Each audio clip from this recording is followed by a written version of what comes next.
Welcome to Big Blend Radio with your hosts, Lisa and Nancy, editors of BigBlendMagazine.com.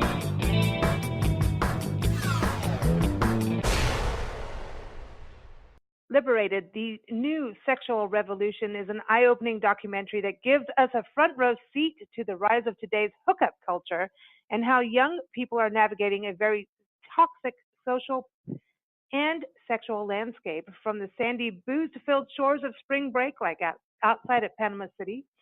We hear story after story showcasing a growing belief among young adults that casual, emotion-free sex is now the norm. Think about it. We used to, have crushes, and, if we got to hold the guy's hand as a girl speaking, like, oh, wow.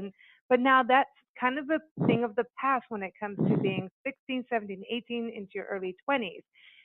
This documentary is frightening, but it's a really powerful observance and something we all need to be aware of. We have to have a conversation about it, and not just a conversation, take some action. And we're so happy to have Liberated's director, Benjamin-Nodot, join us here on Big Blend Radio today to talk about the making of the film, why he did it, and really everything you can learn from this. You've got to watch it. It's out on Netflix right now.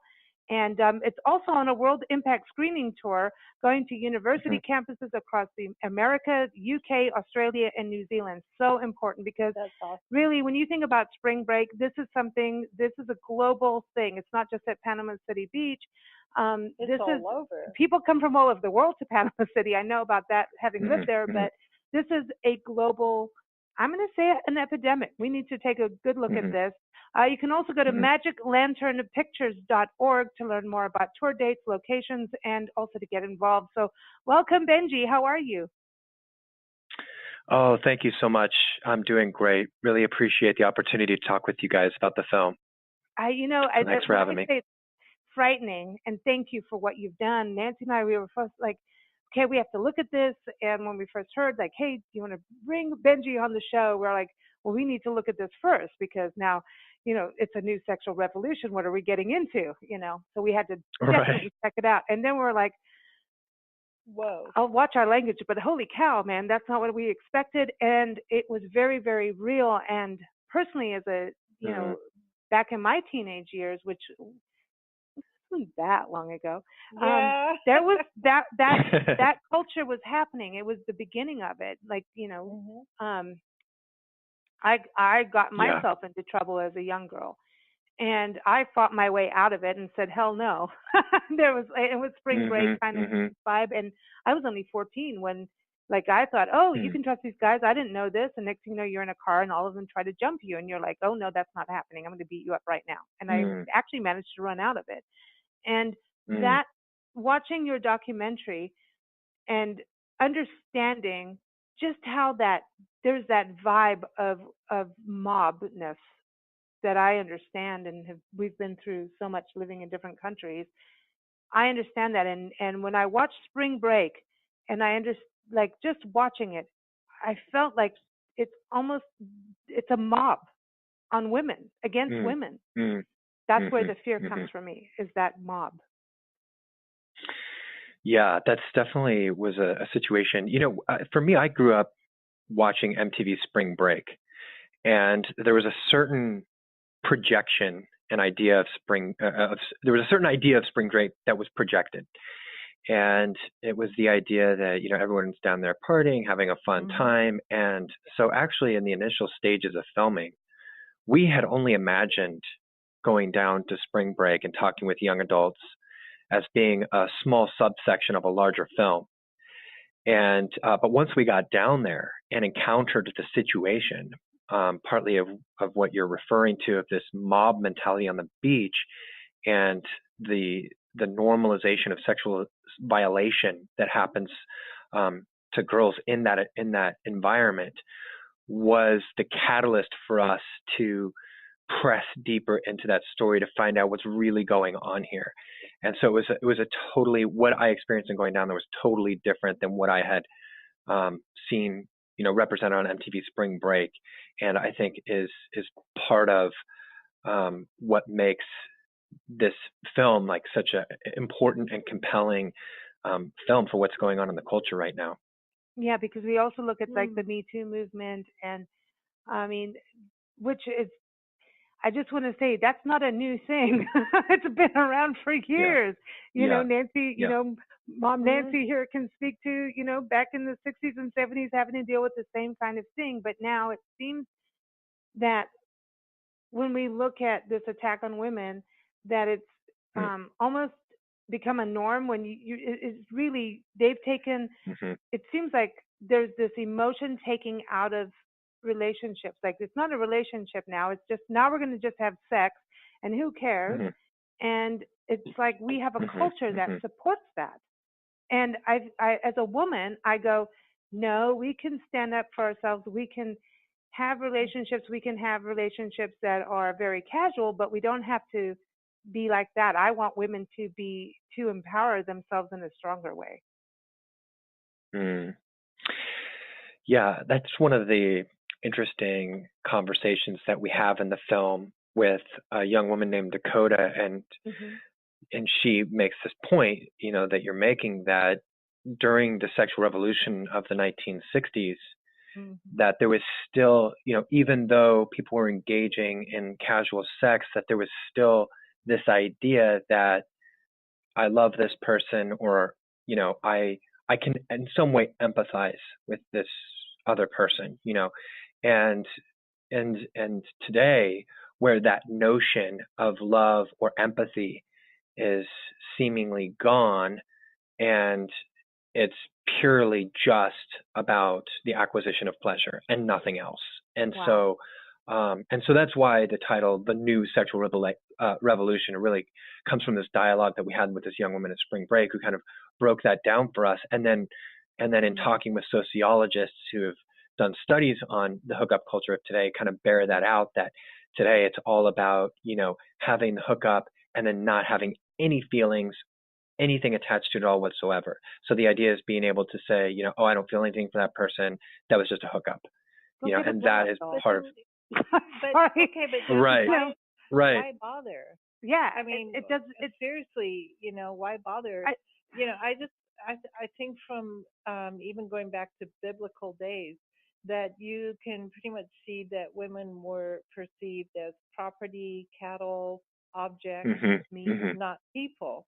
And, you know, for us to be now still talking about it seems pretty weird to me, that we now still as women are trying to say, hello, we're not objects. However, we will put ourselves in a position to be an object, whether knowingly or unknowingly, just trying to be popular, want to be swinging with the swing crowd, you know, at a party, just don't want to be looking unpopular. So we'll say yes and not understand or care until bad things happen, that bad things can happen. One of the things that we discovered while we were making Liberated is that is the messages of the culture. Like, what is the story that the culture is telling that is having such a profound influence on the socialization of both boys and girls, young men and young women, and the development and the construction of their identity, worldview, and values. And for young men, we saw that the thing that men were kind of pressured with was to consume women is kind of like the way you are able to express your masculine energy and gain approval among your male peers. So this idea of consuming lots of women. The message to women that we found was conform to the idealized, hypersexualized image of the sex object, you know, and conform to the expectations to participate in sex the way that men want you to, which is just to treat it like this casual, meaningless thing. So we saw that men felt compelled to consume the women, and young women felt compelled to just conform to those expectations. Now, of course, there's nuance and complexity in that conversation, but at a macro level, those were some of the dynamics that we could clearly see at work among, you know, the young adult spring break culture that we investigated.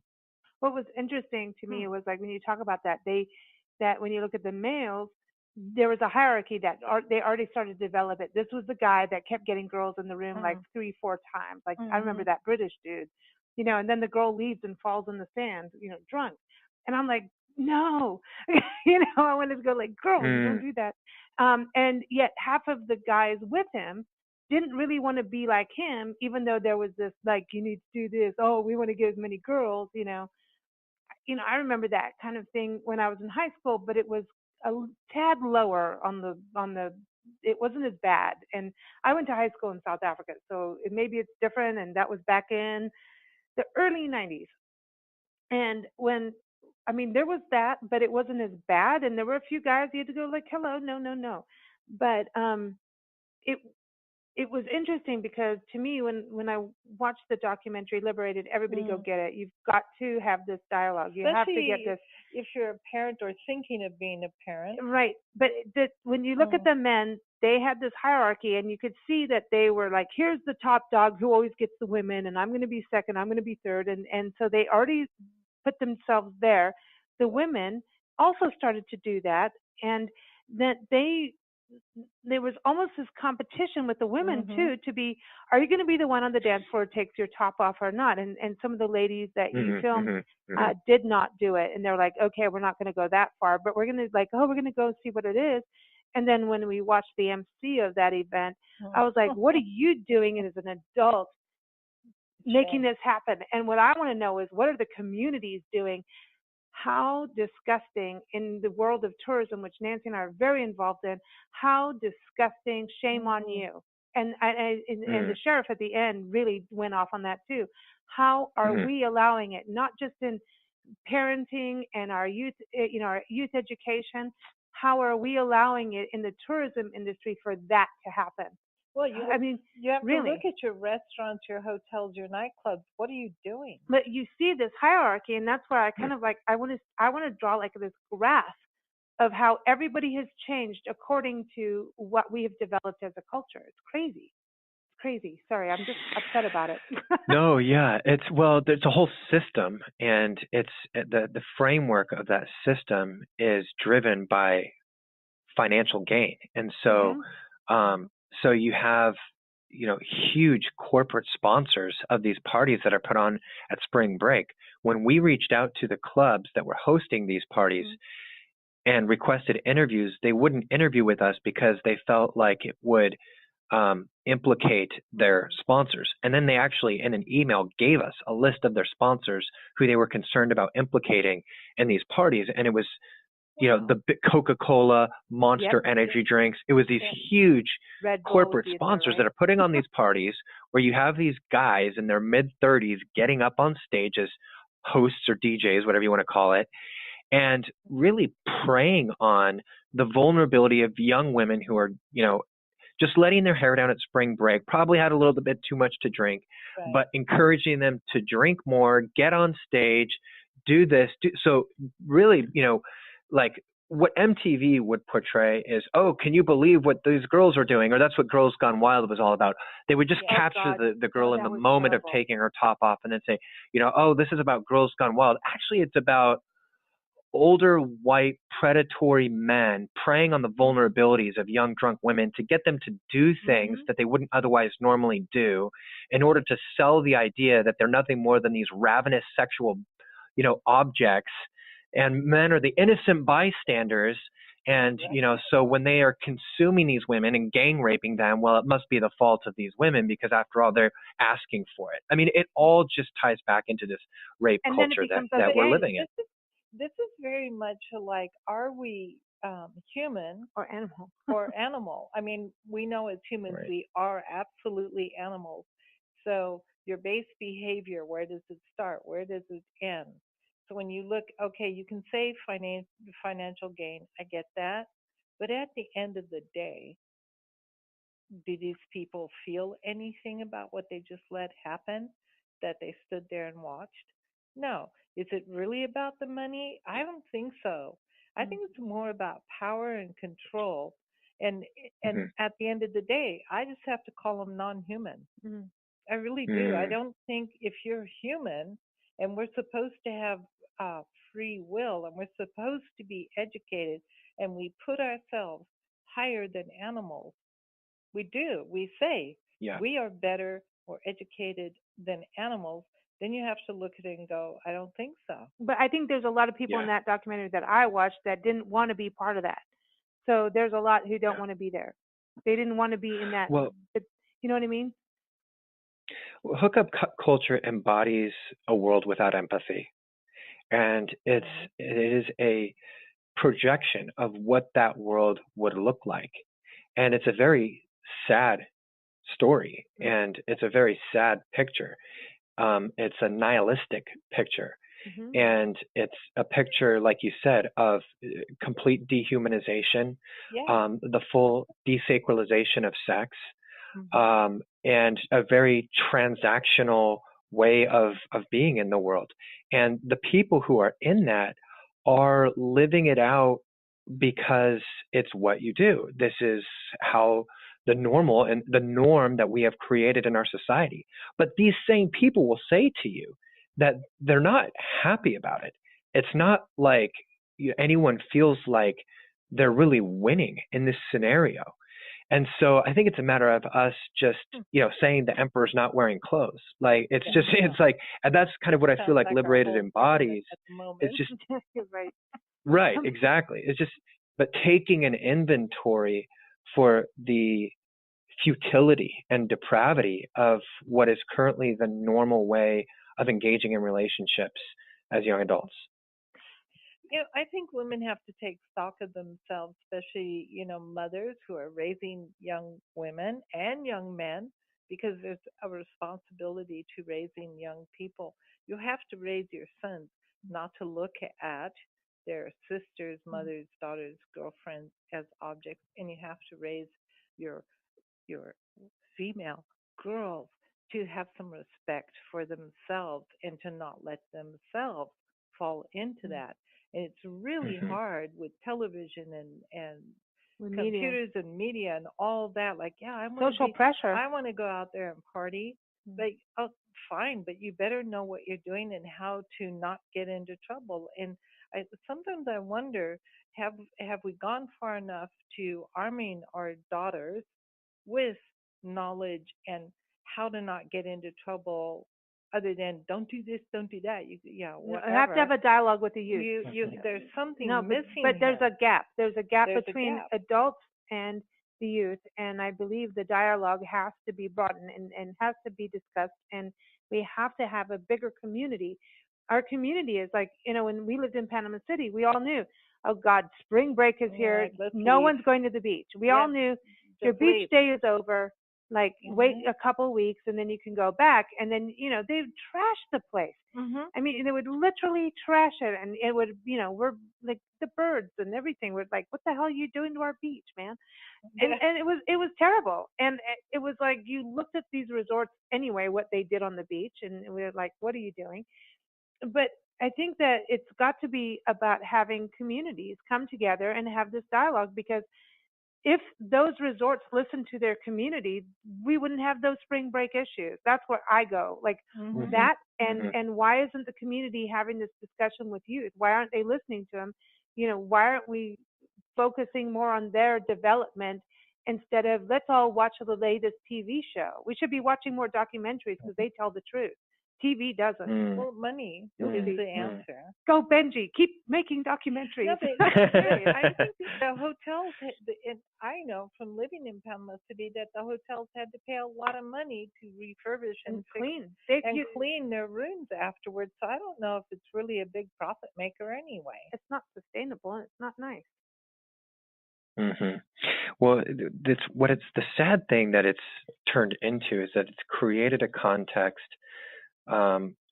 for the normalization of sexual violation of women. In 5 years of filming at Spring Break, we didn't meet a single young woman who had not been sexually violated during her time at Spring Break. In 5 years of filming, we did not meet a single young woman who had not been sexually violated during her time there. And so Yeah, it is. It is an environment. And some people could write that off and say, well, that's just at spring break. But all the young adults that we talked to said, oh, you should come to our college campus. It's even worse. And so, yeah, exactly. Look at all the rapes happening there. And then women have to really stand up and they still get shot down because there's so much money in football and stuff like that. Sorry, it's true. Right, right. Yeah.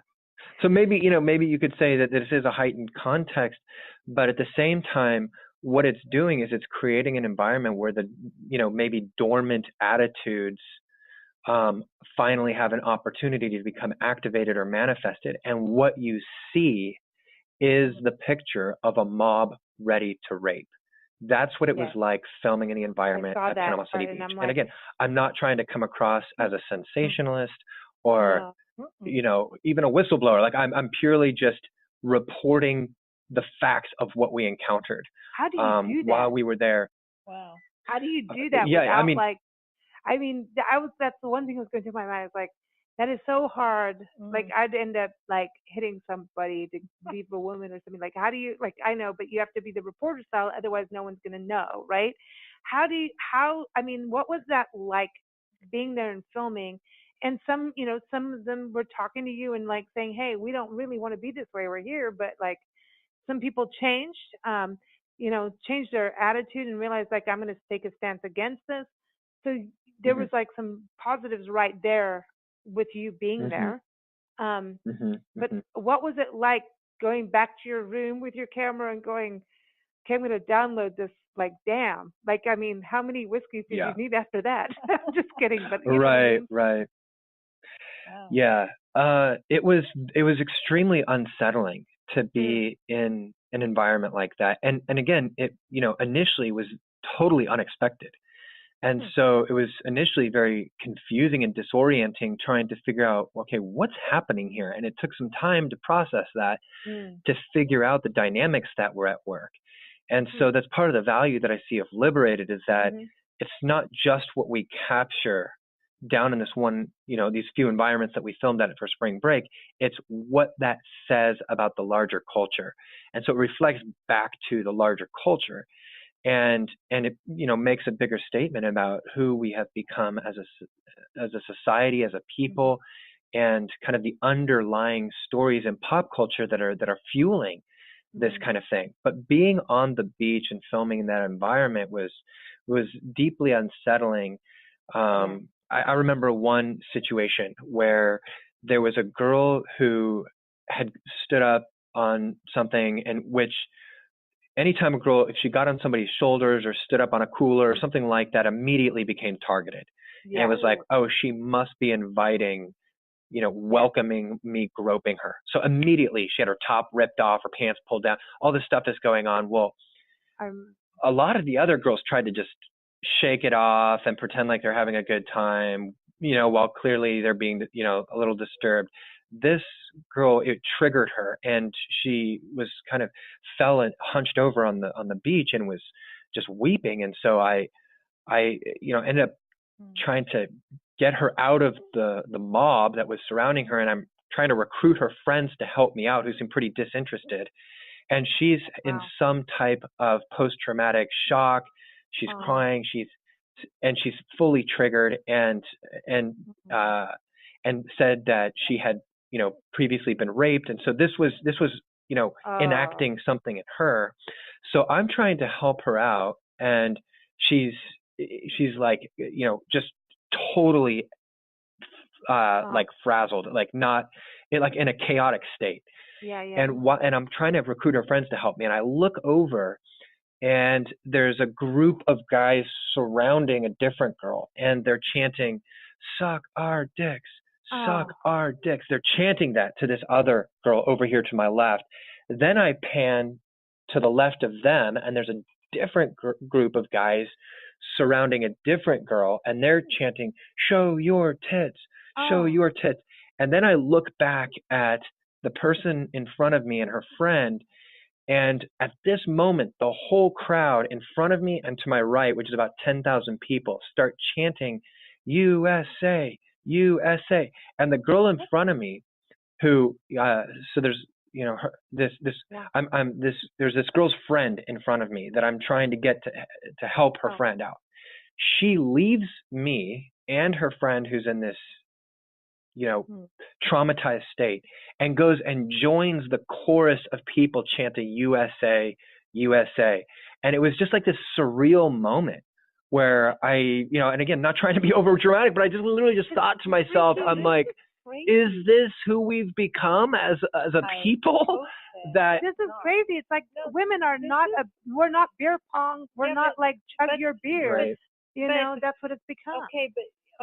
So to me, the value of your documentary would be if I was a parent, my child would have to see it before they even utter the word spring break.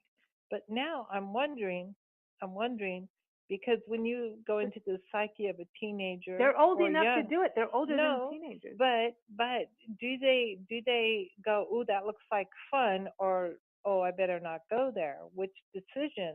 And I think it has to weigh on the side of what are my friends doing?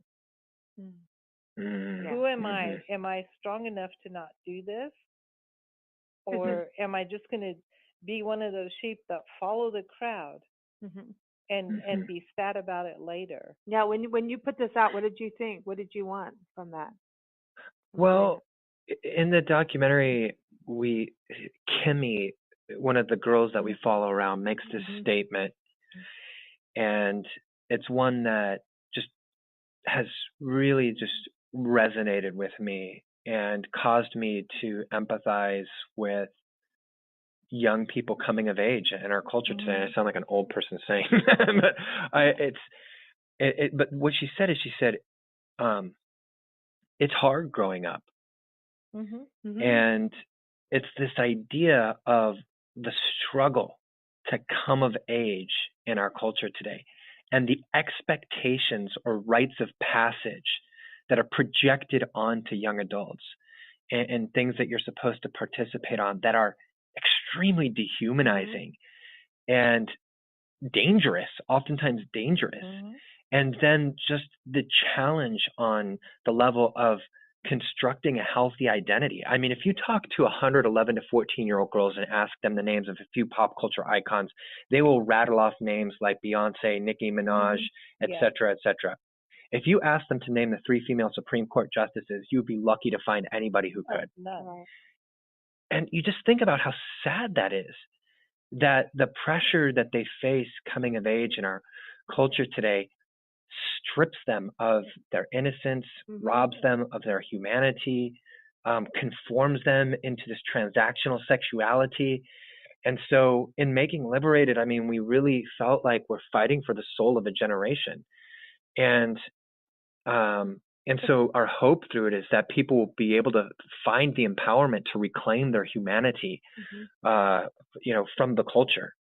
I agree. I think when you look at what these girls are going through, and men, because I also know men get raped, and women rape women, and men rape men, and it happens. And when you look at it, it's mostly men doing the raping, though, whether it's women being raped or men being raped. It's usually men doing the actual raping. Yeah, men is they're at the top. But of the food chain of that's a weird way of saying it. But when you look at what happens with this culture, and it's like the more women gain their rightful power, should I say, of being women and not being a piece of meat, then the stronger the piece of meat thing happens. It's kind of like this weird thing. It's like a seesaw. And I hate to see it, because like we're making strides, and then here we go, we're going backwards again. Like I feel sometimes our country is going that way. But when I look at it, it's also women have to support women, and part of I saw women doing it, and like what you're saying, also going off and not doing it. And it's very scary to me when we do not have that buddy system anymore. We've done shows years ago on spring break, and Ernie Patino was on our show talking about this. He's a retired FBI agent. He was like, girls, this is so bad. You don't know how bad it is. You have to have a buddy system. And then what you're talking about, the buddy system just totally goes out the window. And it's like, okay, we have to have this conversation, and it has to happen at a very early age. The buddy system is gone because of the popularity, the sensationalism. But at the end of the day, you're talking about young people, and you're talking about adults who let it happen. You're talking about hotels, restaurants, bars. But these are still in their 20s, right? No, but it doesn't matter.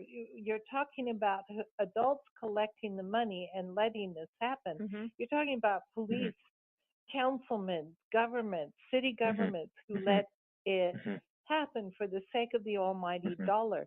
That's the crux of it. It's here's our youth and here's money. Men and money. No, it's even beyond that. It's about money versus humanity. That's where it lies. And we all have to make choices there. And that's the choice. The coffer or what happens at spring break, clean it up and all that, dress it up. People die and people get hurt, they get pregnant. It really is about greed and money. And what I know from people who have been abused, it stays with them for the rest of their life. It is not, it's like something that. But one day they might own a hotel and let it happen. No, but it's weird because when you become not physically attached, right? Like when you do this non-emotional sexual thing, then you become that as a human being. You've made that choice. And then eventually, later in your life, you'll freak out and realize that's not who you are. I don't think it's about money. No. I'm saying the people involved now, the young kids going through this. When you are abused, there is so much that goes through you as a person that's abused. There is so much. You start to act out sexually yourself just because it's a control thing, trying to get control of your own life, trying to understand it. And so when I watched your movie, all I could think was like, the victims are going to become this is almost creating another crazy world of heartbreak that people are going to live with for the rest of their life. It's creating monsters too. It's building something, but at the end of the day, when they get older, they're going to really all hurt. Everyone's going to hurt in this. The whole thing, everyone's going to hurt. They may be in their 20s, their late teens, early 20s, and by the time they're 30, 40, 50, there's going to be a point in their life where they're going to really hurt. All of them. I think that's an important thing that they need to know, like to get now. You're going to hurt later in your life. Did you see this? I know that you also, you've done other shows, or I should say a movie on this, and Nefarious, Merchants of Souls. When you were filming that, did you see the outcome later? Like through all your filming and work that you've done in this, because the other one getting into sex trafficking, which I think this is all connected. Did you see what happens to the victims later and also the people doing this harm later in their life? What happens to them? Yeah, definitely. I mean, I think, there's a couple ways of looking at it. One is that to live out the ideal of what our culture is now projecting in terms of what it means to be a man or a woman or a sexual being in our world, to live that out ends up being a very hollow existence.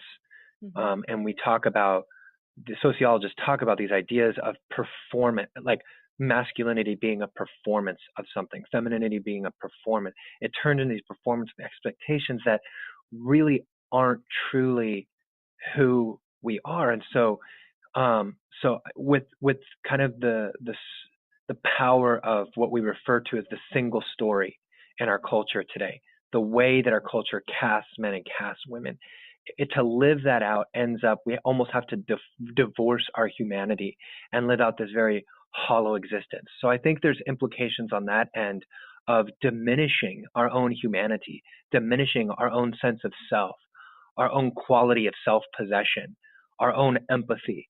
And and so, rather than having a empathetic, meaningful way of being in the world, we end up living out this very empty existence. And so I think there's implications on that end.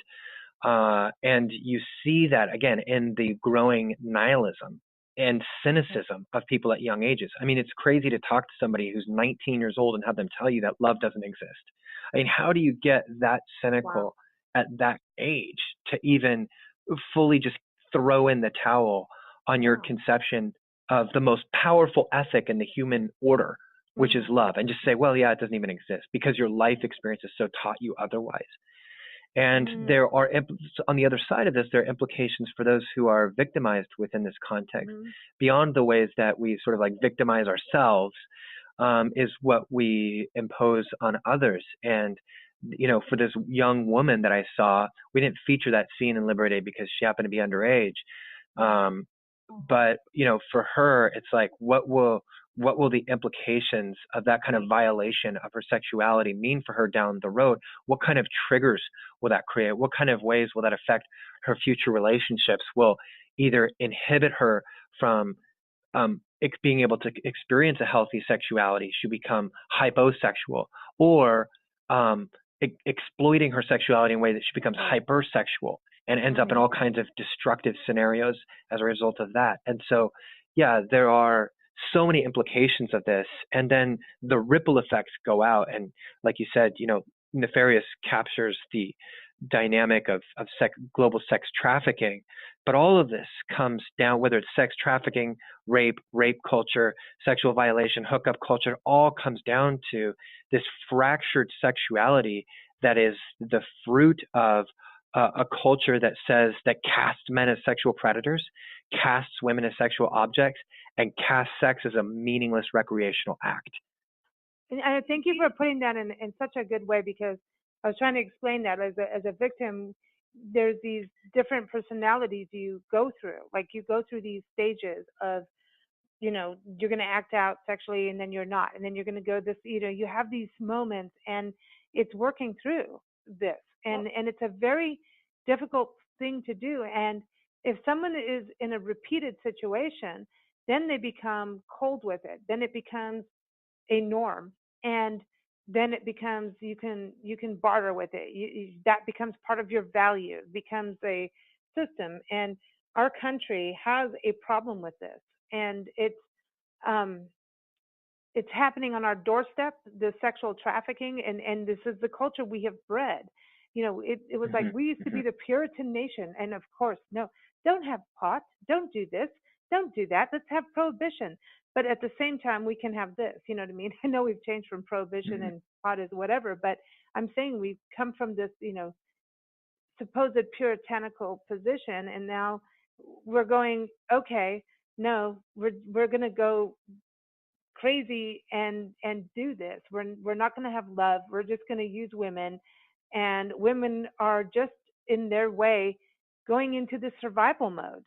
When I watched Liberated, the girls were in survival mode and fighting amongst each other in a way to be like, I want to be the person on the top, I'm going to be the cool girl, but not really deep down. That's survival mode. That was this, and it's weird, it's crazy. When girls get into that zone, they don't know how to communicate that to other people. It's a very weird position to be in. I think they rationalize and they tell themselves, so they don't feel so horrible because your psyche can't take it. They rationalize and tell themselves, oh, well, I'm going to do this now and do that. So they can gain some semblance of control, because you have to remember, you know, when, a guy wants sex and the woman controls it, yes or no, but the men are usually stronger, so they can say, yeah, you will. But at the end of the day, the woman does have some control as to whether she shows up there. Like, do they go to spring break again? Like, just check out the young 18, 19-year-old who goes to spring break. Are they going to go there again? Yeah. So how many underage kids are there? That was the question, because to me, I thought, I mean, it's like, how old are they now? You were saying this girl's underage. Yeah. That's the thing. Nancy's talking about, you know, young girls. I'm thinking they're in their early 20s. Like, where are we on this? Because there's a lot of drinking going on. I thought there were a lot of underage people there. Yeah, I'd say most of them were underage from the standpoint of being 21. Absolutely. This other girl that I'm talking about she was under 18. No. And Well, where are the parents yeah. here? Yeah. So yeah, how does Where that are the happen? parents? Well, and where are the people letting this happen? Where are the hotels who let them book in? I Where are the know. clubs How who does let this them happen? drink underage? Where are the adults here? Yeah. Did you see any adults that were responsible? You know, Other than you. it raises. Well, you know, in our experience, it was a total free for all that was going on, and the only presence of adults were there for the purpose of encouraging the young adults to engage in this. Like I talked about, like the DJs and stuff, you know, getting girls to take their clothes off, make out with each other, do sex acts on stage in front of these thousands of people. There were police there, but I think that the police are even confused about what to do there, how to respond. So the most that I saw police intervening were in situations where fights would break out. But other than that, I mean, I saw cops out, you know, just recording on their cell phones, the stuff going on. And so I think we need to better understand the environment of spring break because of the element of sexual violation that is going on there. And so that we can, you know, begin to disrupt those environments and hopefully create safe places where young adults can enjoy themselves and have fun, and especially for young women, without the risk of being groped or sexually violated.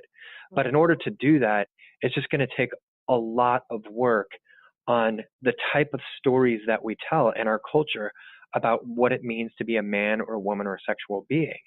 And historically, the stories that we told that shape our society, those narratives that craft our understanding of how to be in the world, were told by school teachers and parents and the, you know, village sage and community leaders. And these stories were always embedded with a system of values that was meant to protect and preserve the society.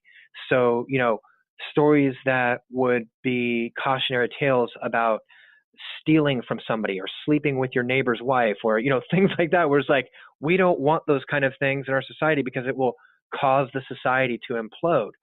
Well, fast forward to the 21st century, and, you know, the role of storyteller has been usurped by these corporate media entrepreneurs.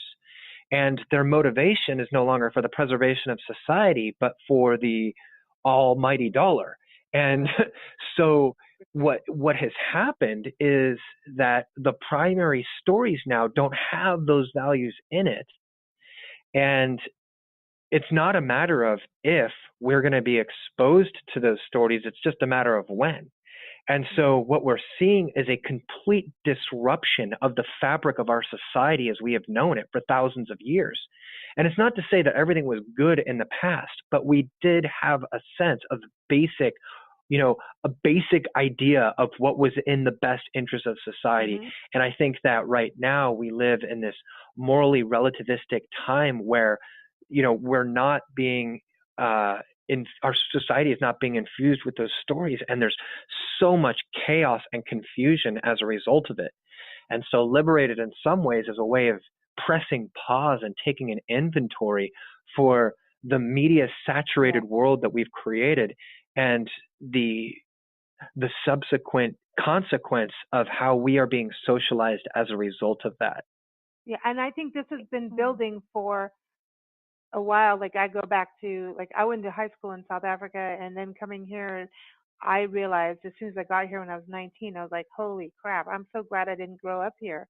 Like it really, how it was. Like I just, you know, hanging out with people my age, I was like, oh my God, this is some crazy stuff. Yet in South Africa, we were wilder kids in some ways. But there was there's like really strong community. Like, you know, somebody's mother over here will come out and, you know, sort something out or father over here or whatever. Like you couldn't really get away. You could get away with so much, but you're never going to get away with all of it. It was a natural neighborhood watch without having to have the sticker on your window. Yeah, and it was this thing where you knew you could get away with things as a kid, but there was not, and you had your idiot guys and whatever. And I remember this slowly moving spring break thing happening. I mean, like I said at the beginning of this conversation, like stuff happened to me and I was like, what the hell? Like this isn't happening. And I'm getting out of this car and I had to hit a few people and put my elbow in people's faces, ran out and went to a friend's house. I was like, I thought these guys were my friends and I learned that was not true. And it was like, whoa, but this is the thing. I had a place to go and I had that different sense of this is wrong. And we've now turned the tables of this is what you should be like. And I think we have a responsibility. We have a responsibility for our youth. We have a responsibility to stop this now. We have a responsibility to our youth 100% and not send them into this crazy world of how sexy you're supposed to be. Take your shirt off. Your value comes from who you are as a person inside and out, not about, and listen, you can only take your top off for so long for it to look good anyway. So stop it. I'm just saying, you know what I mean? Stop it. Because it's this crazy, weird culture we have of that. And even what I just said, that's wrong. It's wrong. And I think what you've done is so big. It's when I say eye-opening, it's eye-opening to us all. It's heartbreaking, yet we have to have this conversation. I know Nancy and I are very passionate. Sorry, we're both upset about it. We really are. Is this not true? As a man, now you know spring break, right? If a woman shows up anywhere in the world at spring break, has she not already said yes? Oh yeah. Well, that's a sentiment that's out there that I feel like is part of what constitutes a rape culture.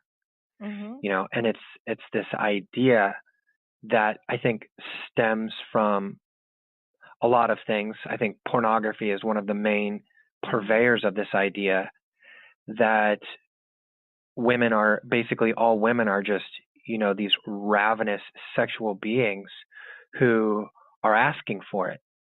And so if they show a little bit more clothes, that's an invitation. If they look at you funny, that's an invitation. If they, do anything, if they get on the guy's shoulders, that's an invitation.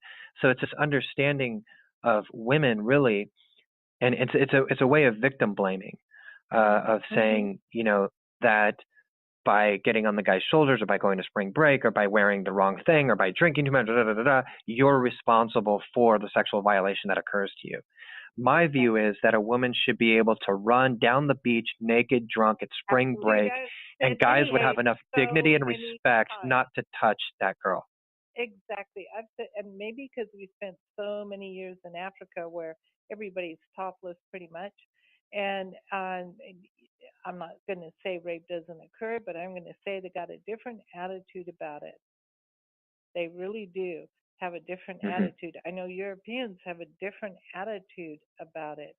I don't know what's going on in this country about it, but apparently, I think I'm just going to quote President Obama, men have a problem. I know, but I'm just going to say I think the rape culture is a very global thing. I think so. When you look at sex trafficking, I mean, when you think about when I was a kid in Kenya and you had to hide me because there was like a sex trafficking going on. This was in the early 80s, late 70s. And because I had blonde hair, like I would be one of those that were snatched up. And it was from different cultures taking kids and shipping us off. And so there was a lot going on over there at that time. And so I think we've been doing this for many years. But it wasn't done by young kids at the beach. Yeah, exactly. We think like of the old Romans and stuff. We don't think about it happening now. And I think that's what is so eye-opening, and it's a wake-up call for us to say, what are we doing in life? Where are we heading? if we start not feeling anything and becoming it's like a bunch of robots. Everybody's scared of AI. Well, we're becoming that ourselves. We're not even, but without the I. You know, if we do this. Yeah. Tell us about Exodus Cry. Exodus Cry is the kind of like the activist arm of what we do. And so Magic Lantern Pictures is our film studio, and we make documentaries that explore kind of the front lines of social injustices in our world and help to shine a light on those things. Exodus Cry is an organization that we do our activist and sort of like our philanthropy work through. And so we're really trying to make a difference in the area of sex trafficking, which has become like a huge epidemic in our world. And so we do that in two ways. One, through the abolition side of our work, which is focused at bringing an end to the system of exploitation. And the other is the outreach or intervention work that we do, which is aimed at rescuing children out of sex trafficking situations and or reaching out to women in these situations and helping them to find a way out. And so, yeah, that's primarily what we do through Exodus Cry.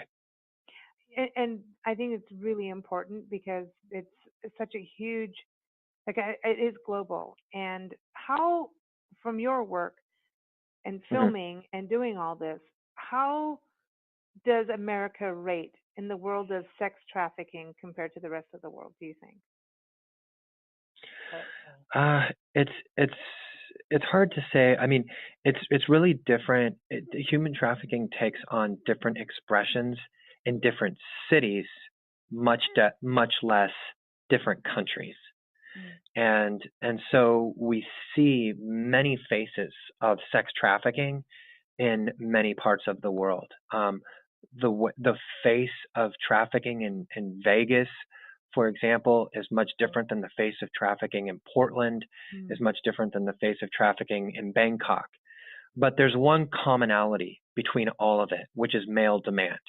Regardless of the nature that trafficking takes on here in the United States or other places in the world, we know that what is fueling it is men's entitlement to women's bodies. I think that prostitution is the ultimate embodiment of men's entitlement to women's bodies. We've been sold this idea that prostitution is about women's sexual liberation.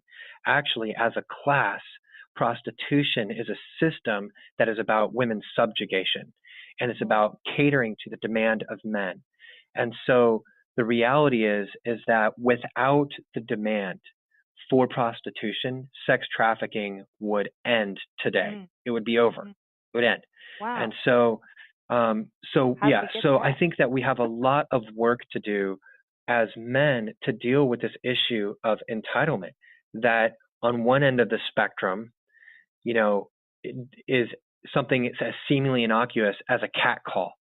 Hey, baby, nice ass, or, you know, whatever the cat call is. That is an attitude of entitlement.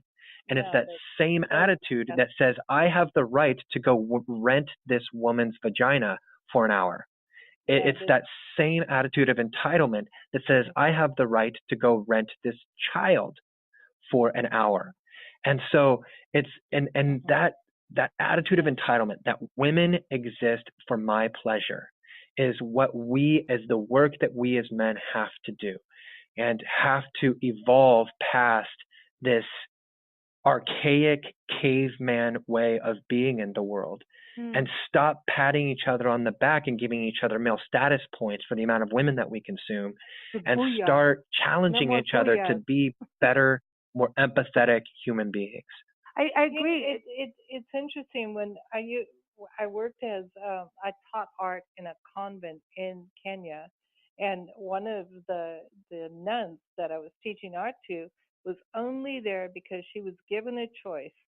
You go with this old man in this tribe over here, or you go to the convent. She took the convent. I was so shocked that even existed. But I mean, that is sex trafficking right there. She spent her life as a nun, as opposed to being farmed out by her parents let me just say, to some old man. Just so they would have food on the table. Well, I say just so, but I mean, this is what women have always had this. However, and when you say like, let's just say hey to the Catholic Church. Well, and the Baptist. I mean, hello. Because we just interviewed Ron York, who has written 2 memoirs where, you know, he's been molested by all these Baptist men in the church from a young kid on up. And it messed with, and his dad turned out to be one of the people involved with it, you know, as a Boy Scout leader and all of this crazy stuff. And so it's happening from men to men as well, in a rampant, crazy thing. But it is, you're right, men are at the head of this. Sorry, Benji, I know you're not one of them, but we have this society of, we can do this, and when men are doing it, they're doing it to young little boys, you know, and women, and they're doing it to women too. And I go like, why is that? Where is this? Is it because we're not hunter gatherers anymore? But then do we have to have this? We have to attack something? I don't understand it. But we as a society have to say it's enough. It's about power. Yep. It's about power and dominance. Power, isn't it? Yeah, that's right. I was talking about a friend with that. It is power. I was talking with a sociologist and college professor, Gail Dines, and she was pointing out that a study was done recently that showed that men's and women's sexuality is actually not all that different, like we have previously thought. That in terms of, you know, the number of times that men and women think about sex during the day, et cetera, is like much more similar. So there are biological differences, but actually the study showed that men's and women's sexuality is not that much different on every other level. And she mentioned this study to make a point that if that's the case, then you would expect there to be an equal number of Hooters restaurants for women, you know, where it's men parading around in scantily clad outfits, et cetera, et cetera. But you don't see that. And so her point was that what we're selling in those restaurants is not women's sexuality. It's women's subjugation. It's a way for men to buy power over women. And what a better way to do that than through sexual humiliation, sexual subjugation, sexual oppression. I mean, right? Rape is a thing that has been used during times of war to suppress and subjugate people groups. So there is this complicated relationship that men have with power. And I believe that in order for us to elevate our consciousness to a new level, this is something that a conversation that we need to begin to have, to begin to use, you know, our power, so to speak, to lift people up and not validate power by holding other people down. And especially when it comes to the relationship between men and women. The thousands of years of betrayal, abuse, abandonment, dehumanization, degradation of men towards women. In order for that wound to be healed, we have to have a serious conversation as men about how we can use our, you know, quote unquote power or influence or strength to elevate women, to elevate people. And but I think that, you know, when we're talking about these issues of the sex industry, it does come down to these dynamics of power. I agree because and by the way, I want to have you on a show with Adam Roberts, our wildlife conservation expert. He's been on our shows for like 11 years and dealt with our like outbreaks of like rage of stuff like this. We get so upset about it. But he comes on. He's an expert in wildlife trafficking, and he talks about this. It comes down to power, and everything you're talking about. I'm like, what's the difference between some guy wanting to have a tiger and pulling him out of the wild, even though they're rare? This is a power thing. There's no difference between that. I mean, no, but there's the wildlife traffickers. Often, I mean, they're all majority male, and it's just as bad as the drug trafficking. The human trafficking is like second under there. And it comes down to this power thing, and half of what wildlife is going through, hey, we're going to make this potion, so we're going to kill this animal over here. It's all about their peepees, and so that they can go and do this to women. I mean, at the end of the day, this is a full circle. We're going to kill wildlife over here. We're going to take control over them, and then turn around and hello. At the same time, we're going to rape you and we're just going to grab your boobs or do whatever we want to you. That's where we're at. Yeah, but there is, I have to say here. Full circle crazy. No, but okay, let me just say this. If you feel you need rhino horn to get an erection, okay, it's so that you can go rape somebody, you suffer from That's why I'm calling it a pee-pee. No, okay, well, I'm going to just use the real terms. But this is a sign of massive insecurity, and I think men are extremely insecure. If you have to rape somebody and pull the power cord just because you have a bigger body sometimes, or you have that ultra whatever status in society, you're one insecure person. You are the weak one, not the women. You're the weak one. And I think that's what's going on here from all levels. You talk about, half the wildlife things that are killed is bear claws for this, so you can get it up over there, rhino horn over there, so you can get it up over there, eat the liver of this animal, so you can get it up over there. Would you just stop looking at your penis? Because quite frankly, we don't care. Oh, well, there we go. Benji, sorry. Yeah. No, I think that men, men have a very uncomfortable relationship with vulnerability. We disaffiliate from vulnerability. We eroticize vulnerability. We have a very uncomfortable I'm speaking in somewhat at a meta level here, but for the most part, the women that I know, I have sisters, mom, wife, daughter, etc. If they have a problem, they'll get on the phone and they'll talk it out, or and they have those kind of like relational dialogues. We as men we're not as relationally intelligent or oriented that way. We are more discharge oriented. So we won't talk out our problems. We have a problem with vulnerability. And so the way that we deal with our problems is by acting out.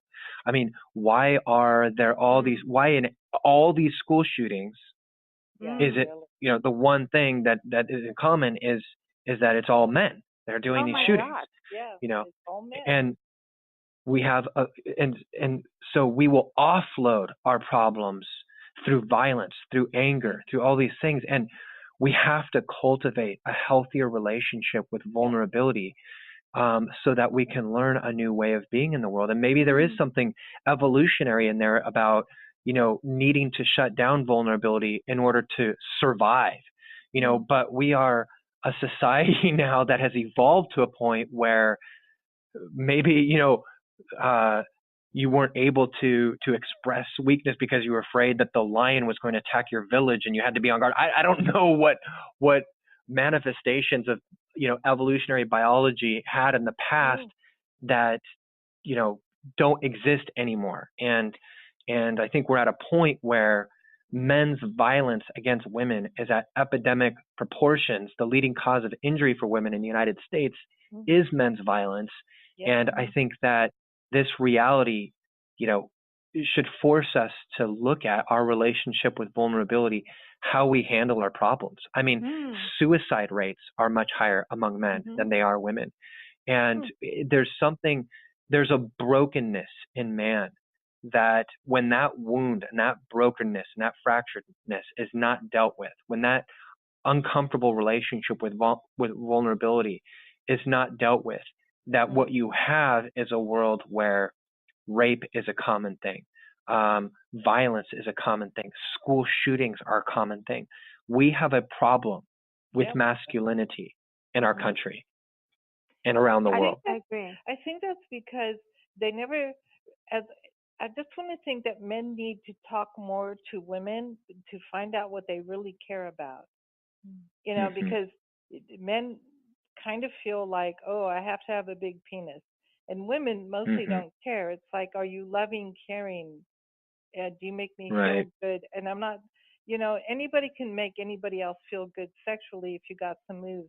and that's its education. Mhm. So it's really not Mhm. about Mhm. size matters and all that stupid Mm-mm. stuff. Mhm. So, Mhm. it is really about, can you talk to the other person and Mhm. not think you know what they think? Mm. Because 9 times out of 10, you really don't. And I think there's a big, I'm going to go, even though, we are part of the media in a way, but when you look at We're independent, TV, thank God. yes, TV ads and Mhm. stuff of what makes you sexy, what makes you not sexy, and all this Yeah. stuff that we see and read and hear about, we need to throw it out the window and just have like a real conversation, a woman to man. Mm. And Mhm. I know there's like reflex actions that happen, especially whenever you introduce young booze and drugs. There's things that happen that would not normally happen. I just feel like the conversation between men and women stopped a long, like, I Mhm. think it stopped Mhm. somewhere In the 50s, in the, Mhm. oh no, 30s. way before that. Yeah. Way before Mhm. that. Martini hour was before that. It's very convenient to dulled. be the head of the household, Uh-huh. right? And now, on your Mhm. tax return, head of the household. Oh, but female. Oh, well, yeah. Oh, what Mhm. happened there? You know, this whole stigma. Men need to talk to women, and women need to talk to men, and they need to get Mhm. over that I'm the big brave. Just be a team. Be part of the community. That's Mhm. the thing. Mhm. I think I really love what you've done. It's disturbing because of the content, and Yes, I very really disturbing. appreciate it because you've obviously sparked a dialogue, and I think that's the most important thing, that people communicate and that their eyes are open. Because again, I just want to say, for the youth out there to go through this, it impacts the rest of their life, the rest of Mhm. their lives. Mhm. Yep. You don't just get over stuff Yeah. like that, and you don't know how bad it's Mhm. going to get, and you don't know if you're going to end up, once you become numb to it, you don't know how far it's going to go, and it's going Yeah. to affect you for the rest of your life. Those who are the doers and the receivers, you're all going to be Mhm. you're going to Mhm. resent it at some point, Mhm. and it never ends well. So I think Mhm. Mhm. what you've done is outstanding. And Benji, I mean, you've obviously riled us, but Yeah. sorry, I apologize again, but no, I mean, it's just it's we're at that point. If we don't start talking, we're almost late, right? You know what I mean? Mhm. We're late. Mhm. Mhm. Mhm. So I really, One of the things, thinking of those long-term consequences, one of the things that there's a quote from Gioconda Belli. She said, "We have had a sexual revolution, but the sexual revolution only has made sex more pervasive. It hasn't granted the level of reverence that it should have." And I think that is what I would say. She said it hasn't granted the level of reverence and respect that it should have. And I think that that's the one of the critiques that I would make of hookup culture is, that the idea that sex doesn't mean anything. And I think that when you strip the reverence and the respect away from this really powerful act, the most intimate act that two humans can engage in, then what you end up with is a very, like I said before, a very hollow existence. And so there was a study done that showed that after like 6 partners, that you begin to lose your capacity for connection through sex. And so in other words, that sex itself is like this, it's this powerful force that draws and connects and cements and reinforces the connection between two people. It's the only way that two people can wholly give themselves to each other. And so it's powerful in the context of relationship, right? Because it unites soul. you with that person in a unique sharing way. energy and soul. Well, yeah. there's a study that's shown that after X number of partners, that then it loses that adhesive quality to it. And then it just becomes like, almost like giving a high five. And I would question, is that what we want? Do we want sex so diminished in its value in our lives that it doesn't even have the capacity anymore to connect us with another person? And what I would argue is that love is the highest ethic in the human order. And that when your heart is moved at that level for somebody, that you want sex to serve that purpose of joining you together with that person in a special, fulfilling, meaningful, and powerful way. And so, like you said, with the long-term consequences, I just think that that's something else for people to consider, that might seem cool for a season, but there are long-term consequences to treating sex, without reverence, without respect, as something that's just meaningless and casual. Yeah, I love that you said that, because some of the ladies we've interviewed and gentlemen who have been abused repeatedly, they started to utilize it as I don't want to say it in the wrong way, but it became numb. Let's put it that way. Just like you were saying. That's survival. After a certain many partners, it became survival. And so there's like that give up of hope, or now you're seeking something and you can't quite get to it, and you're not who you are as an individual. And sex isn't love. It's not making love anymore. And when we go from that and we forget what that is, it's you could lose that part. And when you get to have that beauty of making love, it is one of the most beautiful things you can ever experience in your life. And maybe you only get it once. Maybe that's that's part of there's those moments of maybe it is just that one night and you guys love each other for that one moment and have to part ways. Fine. There's that. That's not a spring break culture. There's those chance meetings once in a while. That's fine. But when it's this repeated disgusting, like, hey, we're going to treat you like a meat market, transactional way of being in the world. Yeah, this is not how it's supposed to be. But love is love, and respect is respect, and people's bodies are part of their soul, part of their heart, part of who your heartbeat is, and it will affect you for the rest of your life. I can tell you that. It's really interesting to me that there are a number of animal and bird species that mate for life, and you got to think about that for a minute. Like we have doves here on our patio that are attempting to keep building the nest over and over. So I started researching the doves, and I found out that they only live for a couple years. They will have 5 nesting periods within that, but they mate for life. And now, if you think about that, if a dove mates for life, and we know geese mate for life, they're not messing around with everybody else at spring break. And they're below us on the intelligence level, supposedly. And that's all really I got interesting. to say Powerful about picture. That. Yeah, that's a powerful picture.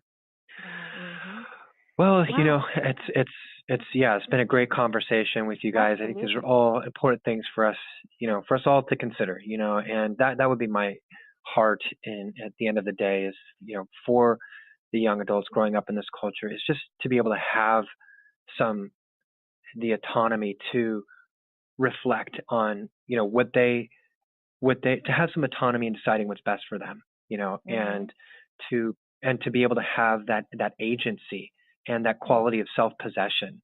And right now, I think that because of the single story that's told in our culture about what it means to be a woman or a man or a sexual being, I think that that unfortunately that's not the common experience. And so we hope that Liberated will empower people to really be able to divorce the narratives of the culture, claim their own identity, and hopefully, live out the life that they intend for themselves. Well, thank you for doing the documentary, because this is just eye-opening, far worse than I thought it was, and yet at the same time, I want to say we've had this intense conversation. The young ladies in there didn't necessarily want to be part of it. So there's huge hope. I just want to leave on that note that, the young girls out there really, and even half the guys, like we were talking about the hierarchy of everybody putting themselves in certain orders and doing that, so many of them really just want to have a place. They just want to have a place. They want to be cozy. They just want to be cared for. And that's the end of it. That's all I want to say. They want something better. I know they do. Everybody there at spring break, there's going to be your people, that percentage of people that are, true crazy rapists and whatever, psychologists and everybody will want to call them and say this is, bona fide this and that. But majority of those kids out there really don't want to go through this at the end of the day. I don't believe. And I think we can make a change on that. Don't you think, Benji? Yeah. Yeah, Good. Absolutely. Good. So everybody, Liberated, the new sexual revolution is out on Netflix now. And what about magiclanternpictures.org is the place to go, because you're touring this around the world. It's pretty cool, man. Yep. Going to universities, very important. Yeah. So thank you. Thanks a lot. Thanks for joining us. Everybody, again, thank you for joining us here on Big Blend Radio. You can go to bigblendradio.com to keep up with our schedule, and also go to blendradioandtv.com for the other documentaries that we've been focusing on and different issues of the same light. Thank you so much, Benji. You take care. Thanks a lot. You too. We'll talk to you soon. All right. Take care.